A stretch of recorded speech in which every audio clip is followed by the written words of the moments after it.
அனைவருக்கும் வணக்கம். இன்றைக்கி நம்ம வேலை வழிகாட்டி சேனலில் என்ன பற்றி பார்க்க போகிறோம் அப்படின்னா, டிஸ்ட்ரிக்ட் ஹைகோர்ட்டுக்கான எக்ஸாமுக்கு எல்லோரும் அப்ளை பண்ணியிருப்பீங்க. அதில் வந்து இரவு காவலர் பணி எப்படி இருக்கும் அப்படின்ற ஒரு நியூஸ் பற்றி தான் நம்ம பார்க்க போகிறோம். அதுக்கு முன்னாடி வேலை வழிகாட்டி சேனலும் சப்ஸ்கிரைப் பண்ணிடுங்க. பக்கத்தில் இருக்கக்கூடிய பெல் ஐக்கானில் ஆல் ஒன்ற ஆப்ஷன் கிளிக் பண்ணிட்டீங்கன்னா நம்ம போட notification, news updates, study material videos, test videos எல்லாமே உங்களுக்கு உடனுக்குடனே தெரிய வரும். இப்போ என்னென்னு பார்த்தீங்கன்னா, டிஸ்ட்ரிக்ட் கோர்ட்டுக்கான எக்ஸாம் வந்து வரும். அதுக்கு வந்து நீங்கள் எல்லோரும் அப்ளை பண்ணியிருப்பீங்க. அதுக்கு ஹெவி காம்படிஷன் இருக்கும். ஏன்னா குரூப் 4 எக்ஸாம் முடிஞ்சு எல்லாருமே வந்து கட் ஆஃப் கம்மியாக ஆகும் பட்சத்தில் இந்த எக்ஸாம் எழுதணும் அப்படின்ற மாதிரி எல்லோரும் திரும்புவாங்க. நம்ம அலட்சியமாக இருந்துடக்கூடாது. அதனால் கண்டிப்பாக வந்து நல்லா படித்து எக்ஸாம் கிளியர் பண்ணுற அளவுக்கு நம்ம இருக்கணும். அதுக்கான டெஸ்ட் பேட்ச் வந்து ஜாயின் பண்ணிக்கோங்க. டெஸ்ட் பேட்ச்சில் ஜாயின் பண்ண நினச்சிங்கன்னா கமெண்ட் பாக்ஸில் MHC பேட்ச் 2 அப்படின்ட்டு கமெண்ட் பண்ணிங்கன்னா அந்த டெஸ்ட் பேட்ச்சில் நீங்கள் ஜாயின் பண்ணிக்கலாம்.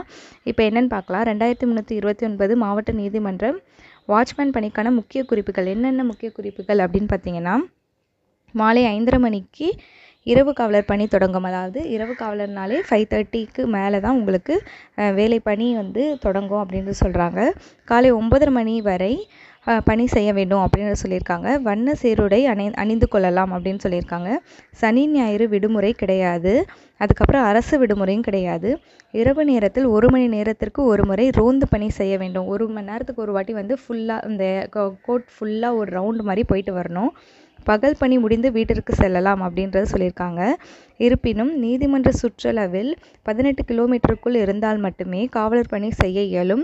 இல்லையெனில் பணி மிக கடினம் அப்படின்றத சொல்லியிருக்காங்க.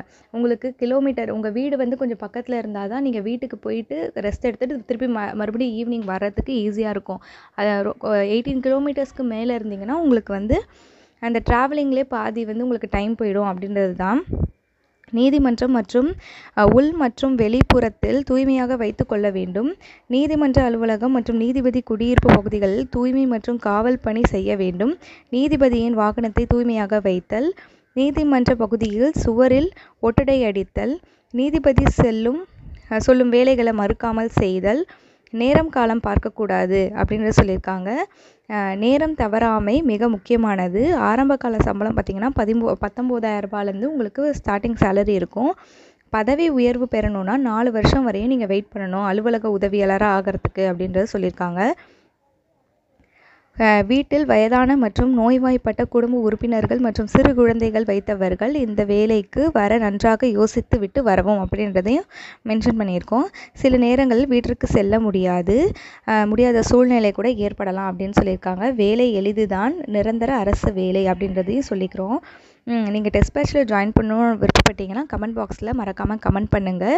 டெஸ்ட் பேட்ச்சில் ஜாயின் பண்ணால் தான் நம்ம எந்த அளவுக்கு எக்ஸாமுக்கு ப்ரிப்பேர் ஆகிருக்கோம், டெஸ்ட்டு போட தான் நமக்கு வந்து சில்லி மிஸ்டேக்ஸும் கரெக்ஷன் பண்ண முடியும். டெஸ்ட்டு நிறையா போது தான் எந்த மிஸ்டேக்கும் இல்லாமல் நீங்கள் எந்த அளவு படிச்சிருக்கீங்க, எந்த அளவு ஞாபகம் இருக்குது அப்படின்றதையும் தெரிஞ்சுக்க முடியும். ஸோ நம்ம சேனலை தொடர்ந்து ஃபாலோ பண்ணுங்கள். சப்ஸ்கிரைப் பண்ணாலும் சப்ஸ்கிரைப் பண்ணுங்கள். தேங்க்யூ ஃபார் வாட்சிங். தேங்க்யூ.